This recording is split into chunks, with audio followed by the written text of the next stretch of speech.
Olá, tudo bem? Estamos dando início à nossa segunda aula sobre a sociologia compreensiva de Max Weber.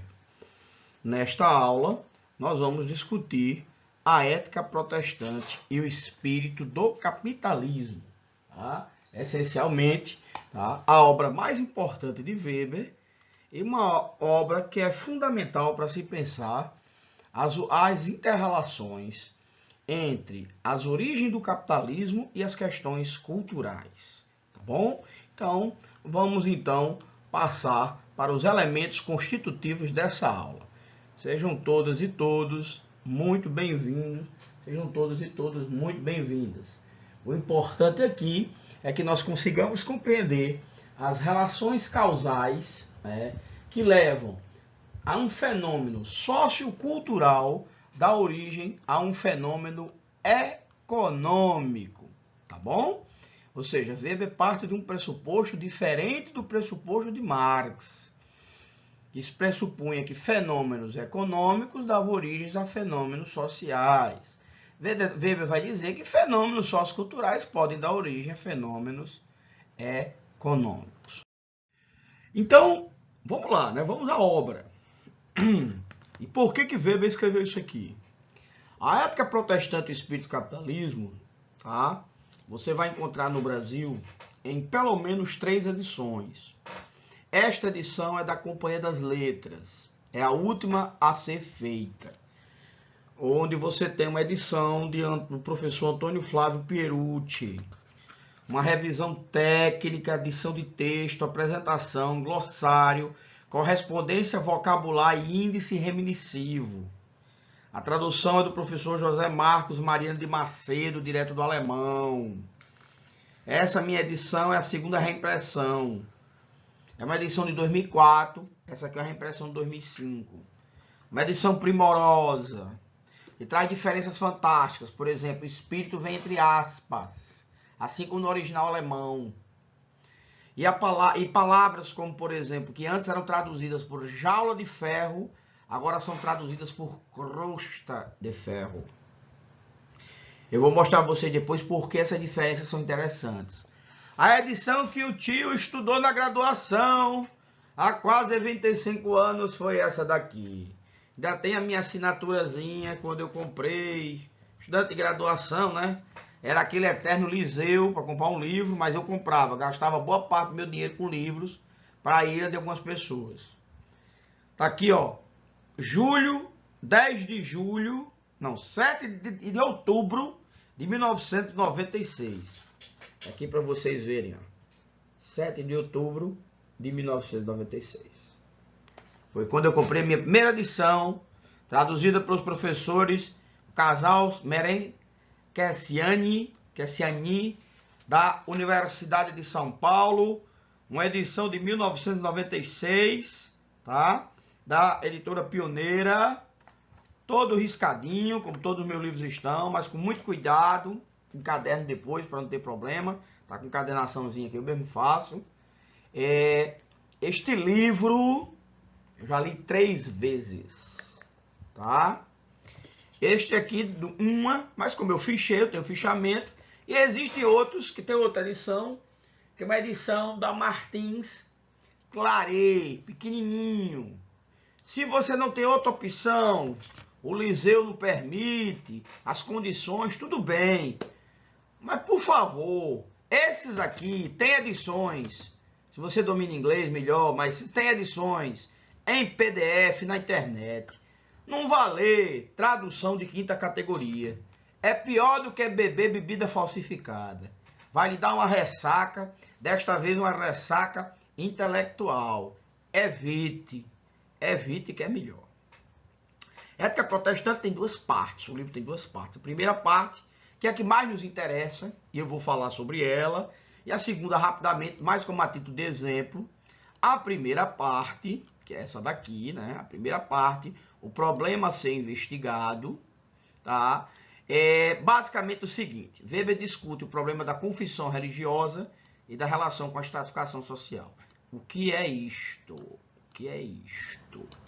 Weber está dizendo o seguinte: nos países, naquele momento histórico, início do século XX, os países mais ricos do mundo eram protestantes. Ou tinham protestantes em sua maioria, a maior parte das suas elites, empresários, chefes financeiros, assim por diante. E ao mesmo tempo, nos demais países, os protestantes eram uma força econômica em potencial. Ou os trabalhadores mais diligentes eram protestantes. Os que tinham vocação para o trabalho. Os que mais se empenhavam no labor, no seu trabalho, e assim por diante. É interessante como Weber descortina essa correlação, que é fundamental, essa relação. E ele diz o seguinte: de fato é notável, para começar a mencionar alguns aspectos totalmente exteriores ao problema, que grande número de representantes, precisamente das formas mais internalizadas da piedade cristã, tenham vindo dos círculos comerciantes. E é o caso especial do pietismo, que deve a essa procedência um número notavelmente grande de seus adeptos mais convictos. E aí ele diz, depois de ter feito essas correlações, um virtuosístico senso de negócio capitalista coincide nas mesmas pessoas dos mesmos grupos humanos, com as formas mais intensas de uma devoção que permeia e regula a vida toda. E não se trata de casos isolados, mas sim propriamente da marca distintiva de grupos inteiros de igrejas e seitas protestantes, historicamente da maior importância. Especialmente o calvinismo, onde quer que ele tenha surgido, exibe essa combinação. Há uma relação entre a estrita piedade cristã e aquilo que os norte-americanos, é um termo que Weber não usa, mas eu vou usar, chamam de prosperidade. Então há uma relação entre a confissão religiosa, profundamente, Weber percebeu isso no início do século XX, claro que também isso é estudo de caso, mas por ser um clássico ele transcende, eu vou explicar por quê, e o fato dessas pessoas terem uma correlação com o lucro, com o ganho, com o enriquecimento do capitalismo. E aí ele vai dizer o seguinte: é preciso entender o que é o espírito do capitalismo. E Weber vai fazer isso pegando uma personagem histórica, que é o Benjamin Franklin, um dos pais da independência norte-americana, um dos pais patriarcas da independência americana, que é uma figura exemplar em algumas de suas anotações, onde ele explicava o que é que deveria ser o comportamento do homem honesto, do homem virtuoso e trabalhador. E você vê expressões do tipo: o bom pagador é dono da bolsa alheia. O homem que trabalha até tarde, ele diz mais ou menos isso, aquele que você deve passar pela sua oficina e te ouvir trabalhando, ouvir teu martelo trabalhando, com certeza não irá te cobrar tão cedo, outro dia, aquilo que deves. Mas se ao contrário ele te vir num bar bebendo, numa taverna bebendo, com certeza você será cobrado. São elementos de uma ética absolutamente prática, que já naquele final do século XVIII já tinha se desvencilhado da religião, mas que tinha que ter surgido de algum canto. Um tipo de ética pautada em valores práticos, onde a vocação do trabalho era muito forte, e onde o senso de economia, de poupança, estavam ligadas a um senso de virtude.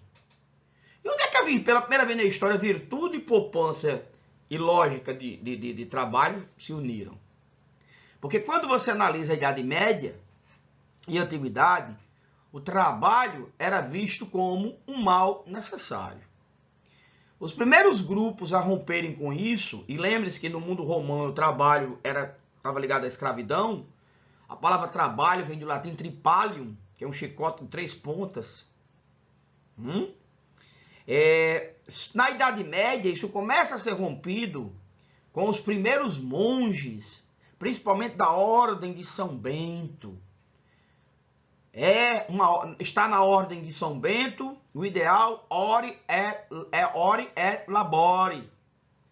Reza e trabalhar, orar e trabalhar. A ideia de que o monge foge do mundo, se prende no mosteiro, e ao fazer isso, o que é que ele faz? Ele atinge a sua vocação, que é se dedicar 24 horas a Deus e ao trabalho. É uma expressão cristã, eminentemente cristã. Você não tem isso no judaísmo, não é? Mente vazia é oficina do diabo.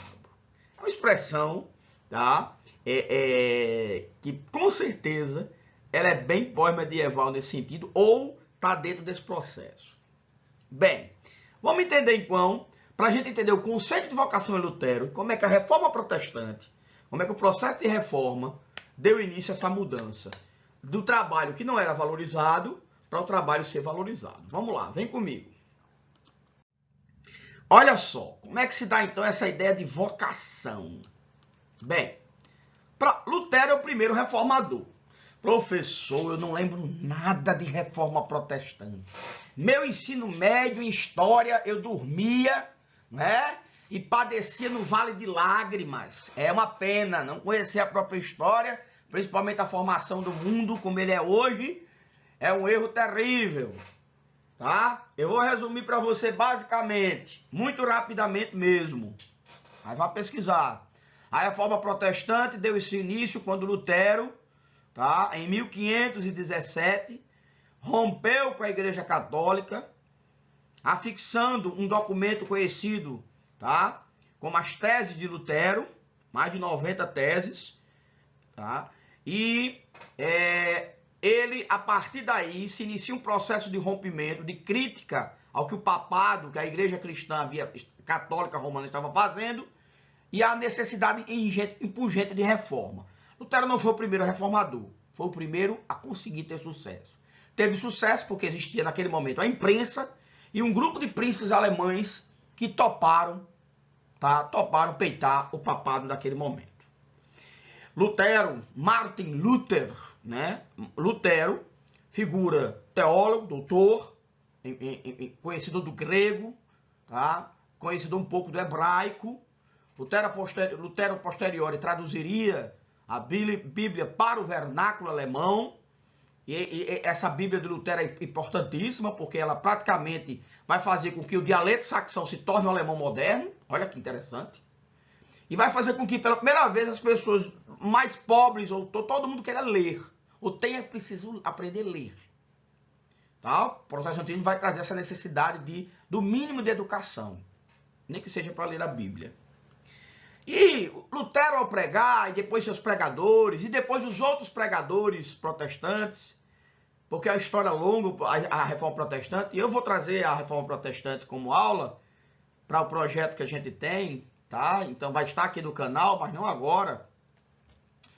Lutero vai traduzir a palavra vocação, que está em um dos livros do Primeiro Testamento, tá? Chamada Beruf, do alemão, vocação, Beruf. Olha só, eu tentando escrever aqui. Beruf, no alemão, tá bom? E Beruf, tá? Ele passa a usar nas suas prédicas uma mudança radical, que era importante. Como é que o cristão católico, até então, vivia a sua vida religiosa? Ele vivia em práticas exteriores, não é? Um certo alinhamento do real. Porque ser religioso era se aliar do real. Ser religioso era aquele que virava monge. E Lutero vai propor uma mudança radical, porque ele mesmo era um ex-monge agostiniano. Ele dizia, todos nós podemos virar monges, mas todos nós podemos praticar uma ascese. O que é ascese? A ascese é a fuga do mundo, aquilo que o monge faz no mosteiro, se isolando do mundo. Todos nós podemos fazer uma ascese, mas uma ascese intramundana. O que é uma ascese intramundana? Uma ascese dentro do mundo. Você vai ser uma asceta estando dentro do mundo. Você vai estar no mundo, mas não vai gozar do mundo. Você vai estar no mundo, mas não gozará dos seus prazeres, dos seus luxos, da sua opulência. Ok? E como é que você vai viver a sua fé?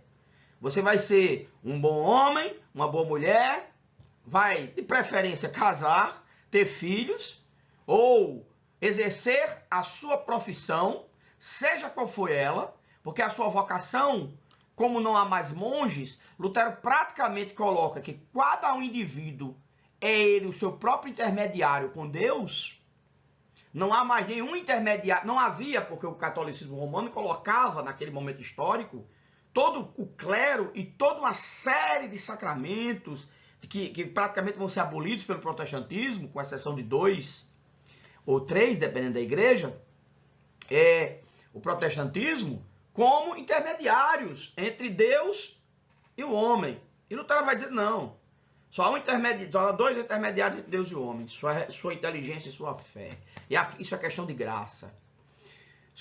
E quando é que o homem pode buscar? Pelo seu coração, pela sua palavra e pela leitura da Bíblia. Né? Quando ele vai dizer sola escritura, somente a escritura é caminho da verdade, sola fides, somente a fé é caminho da salvação. Sola escritura, sola fides, os 2 principais instrumentos do protestantismo. Por isso que até hoje os protestantes são chamados de crentes aqui no Brasil, porque o sola fides, somente pela fé, somente quem crê. Não precisa mais nada. Professor, mas tem igreja aí que está vendendo até, né, feijão para o coronavírus. Gente, não confunda o protestantismo clássico, tradicional, com as igrejas neopentecostais. Porque isso aí é uma longa história, que dá uma aula própria. Né? Essas igrejas são pós-anos 70. Tem a ver com o movimento neopentecostal. É muito recente. É outra coisa. Nós estamos aí na raiz da ética protestante, século XVI, XVII até o século XVIII. Vamos lá, tá bom? Então, uma vocação para o trabalho, uma vocação onde toda a ação do homem serve, ele cita o latim, ele escreveu em latim, ad majore gloriam Dei, para a maior glória de Deus. Servir para a maior glória de Deus é dedicar sua vida totalmente a Deus. E como é que você faz dedicar sua vida totalmente a Deus? Tá? Trabalhando, sendo o melhor trabalhador para o mundo, sendo honesto, diligente, trabalhador, tá? Claro, lendo, rezando, orando todos os dias nos momentos certos, indo aos domingos ao culto e assim por diante. Esse conjunto de coisas forma o que Weber chama de o ethos protestante. O ethos protestante. Ethos do grego ética. É uma ética, é uma forma, um conjunto ético que disciplina a ação social. Que, né, lembra lá? Que causa, que determinante do comportamento social. Vamos ver as consequências disso aí? Vamos? Vem comigo então. Olha só. Uma imagem aí, uma imagem dos protestantes holandeses, que já tem uma origem calvinista. Lembrando que o protestantismo, depois de Lutero, você tem reformadores como Calvino, e os discípulos de Calvino, eles vão se chamar, na Holanda e na Inglaterra, de calvinistas, na França, de huguenotes, na Escócia, de presbiterianos, e depois você vai ter, por exemplo, a reforma em Zurique, tá? Feita por Zwinglio, e aí por diante. A reforma se espalha. Os reformadores mais importantes são Lutero, que é o primeiro, e depois Calvino, que vai dar impulso à reforma. Jean Calvino. E os discípulos de Calvino se caracterizaram, olha só, sobriedade. Os homens usam preto, uma roupa que não chama atenção. A pessoa hoje chama, né? Mas na época não. Preto até no tecido, junto com branco, nos tecidos mais baratos. Muita sobriedade, sem maquiagem, como se usava na época. As cabeleiras, se fossem longas, não podiam chamar a atenção demais. Pela reverência ao estudo e pela reverência ao trabalho. Professor, parece com os judeus racídicos de hoje. Exato. A ideia de sobriedade. A ideia de que você tem, tá, uma dedicação a Deus tal que você não precisa estar no mundo mesmo estando com ele. Isso aqui, salvo me engano, é um quadro sobre comerciantes holandeses. Homens muito bem sucedidos economicamente. Tá bom? Vamos continuar então. Olha só. Então, uma diferençazinha básica para a gente entender. Os protestantes, naquele momento histórico, durante o processo de reforma, primeiros séculos, tá? Olha só, caracterizados por uma propensão ao trabalho, trabalho como vocação, trabalho é uma coisa importante, ele é uma forma de vida que tem que ser valorizada, o trabalho, você não gasta todo o seu dinheiro com a sua sobrevivência. Se possível, você deve sempre gerar uma poupança, e essa poupança era reinvestida no próprio trabalho. Olha só, poupança reinvestida no próprio trabalho. E uma valorização do ensino, primeiro da Bíblia, mas todo o processo educacional para o trabalho e para a valorização pela primeira vez na história do lucro. Pela primeira vez na história, professor? Bem, do Ocidente sim. Porque as últimas culturas a valorizarem lucro, a última cultura a valorizar lucro de uma forma não problemática foram os fenícios. Os gregos e romanos tinham um certo problema com o lucro. Tanto que não era feita pela aristocracia o lucro. O comércio não era a aristocracia que fazia. Os romanos tinham escravos que eles libertavam para poder fazer vendas para eles, comércio. Então, há na antiguidade uma racionalidade contra o lucro muito forte. Os judeus na Idade Média praticavam usura, praticavam lucro, mas porque eles não eram proibidos de ter terras. Então era como uma atividade mais fácil. Caso de perseguição, você colocava numa bolsa e ia embora. Os primeiros banqueiros cristãos sofreram, por exemplo, em Gênova, Veneza, né, lá na Península Itálica, sofreram muita perseguição, no sentido de tabus religiosos, mas isso foi sendo rompido devagar. Mas com o protestantismo, a religião, que era uma forma de ideologia política naquele momento histórico, passa a aceitar o lucro. Então nós temos aí fatores decisivos que vão se impor sobre o indivíduo. Isso é presente no protestantismo. Hoje no catolicismo mas na época não era. Na época do catolicismo, mas como é que os católicos tendiam a agir? Havia um alinhamento material, ou seja, um alinhamento material no sentido de que, para mim, tanto tá bem se eu conseguir o de hoje. Isso para a maioria, tá? Se eu vivo de rendas, melhor. Não preciso, tá? É claro que havia uma minoria que não agia assim, mas a maioria sim. Uma vida voltada para o sacrifício, ou seja, se eu tenho alguma coisa a mais, isso é dado à igreja, ou para se construir algo para a minha... Olha só, para o protestante, a alma eterna dele era salva naquilo que ele construía no trabalho e seu exemplo. No católico, naquele que ele podia pagar de missas, de promessas, e se gastava muito dinheiro com isso. Se ele podia pagar uma relíquia para a igreja tal, tá bom? Isso acontecia naquele momento histórico. Então havia uma renúncia da vida prática e uma desvalorização, inclusive, aristocrática do trabalho. Em Portugal, né, se dizia que todo homem é fidalgo, todo homem... Aqui no Brasil, homens que praticavam, na colônia brasileira, homens que praticavam atividades manuais, não podiam ser vistos com as suas ferramentas porque era indigno. Olha só. Né? Então, isso terminava não resultando da não acumulação de bens, pelo contrário, na dissipação de riquezas inteiras. Não há criação daquilo que Marx chama de capital. Por isso que, eu vou dar um exemplo histórico, todo aquele ouro extraído no Brasil do século XVIII, em Portugal deixou o quê? Embelezamento estético e igrejas. No comércio entre Portugal e Inglaterra, naquele momento histórico, o grosso da riqueza, e Portugal praticamente não fabricava tecidos, e muitas das manufaturas portuguesas não tinha eficiência da inglesa, parte dessa riqueza vai cair na Inglaterra. E esse capital primitivo, oriundo, não é só do ouro, mas de uma forma de aplicação desse ouro, terminou na Inglaterra. Então, não foi apenas a questão da aplicação do capital, mas como esse capital foi aplicado. Em Portugal, igrejas belíssimas. Até na reconstrução de Lisboa, após o grande terremoto que aconteceu.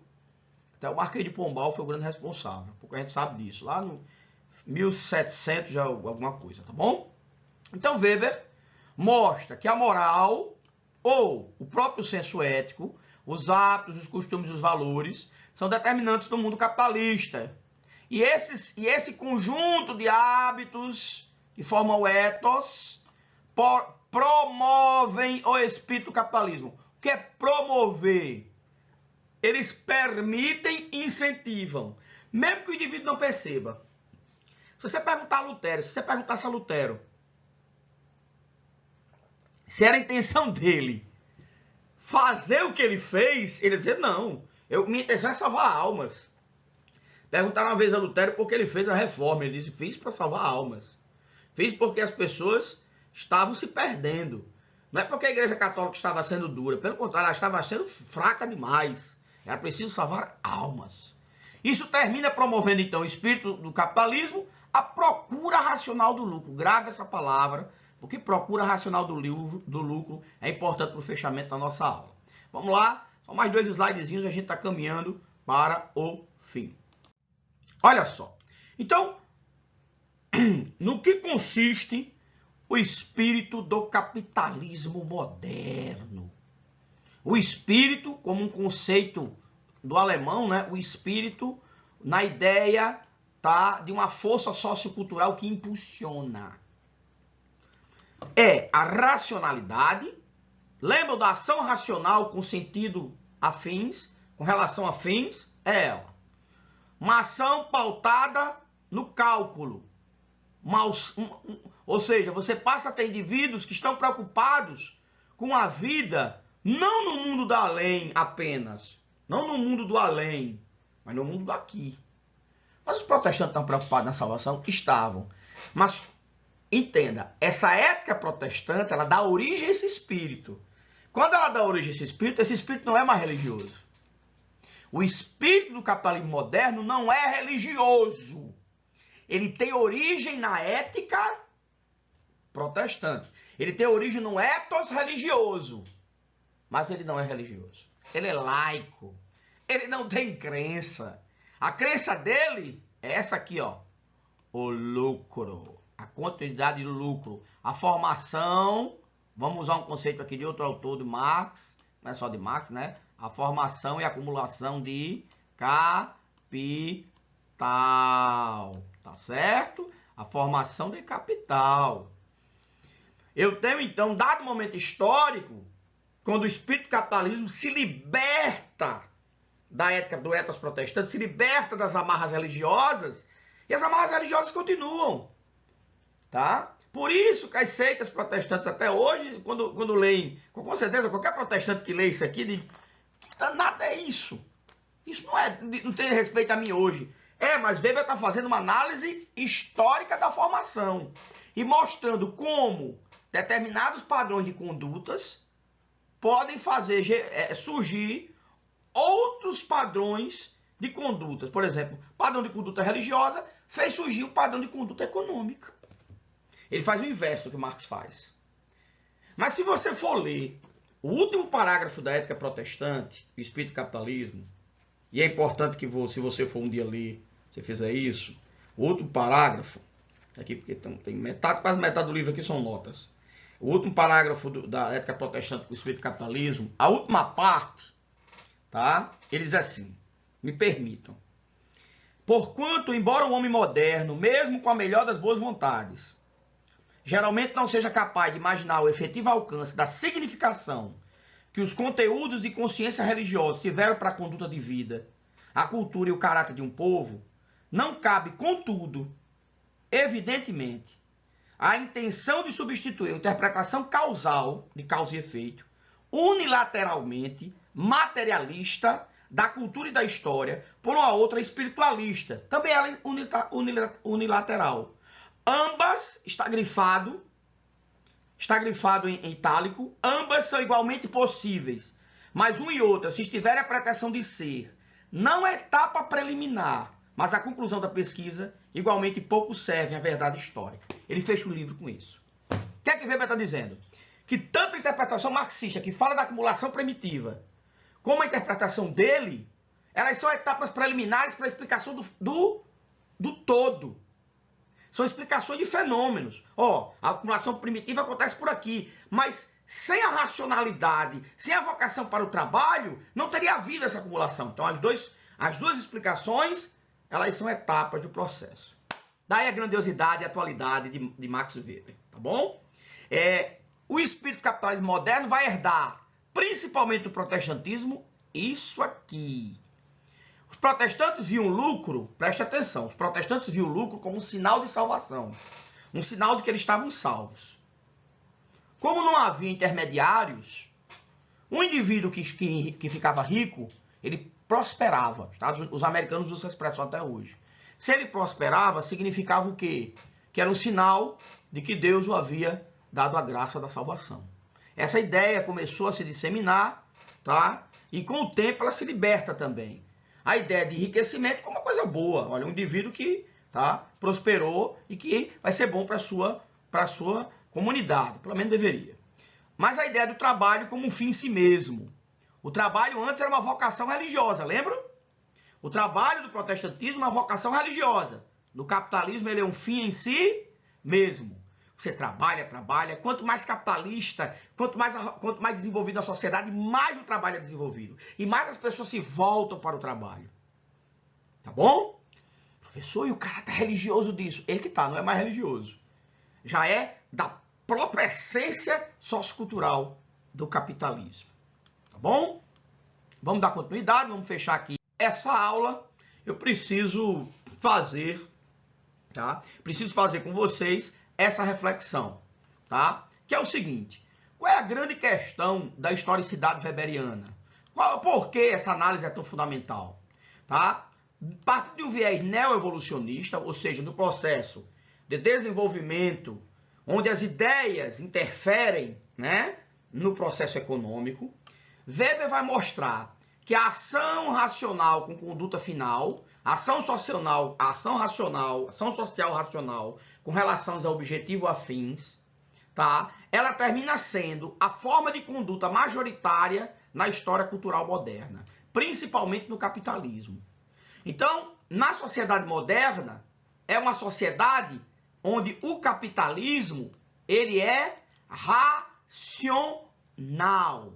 Para Weber, existiram várias formas de capitalismo.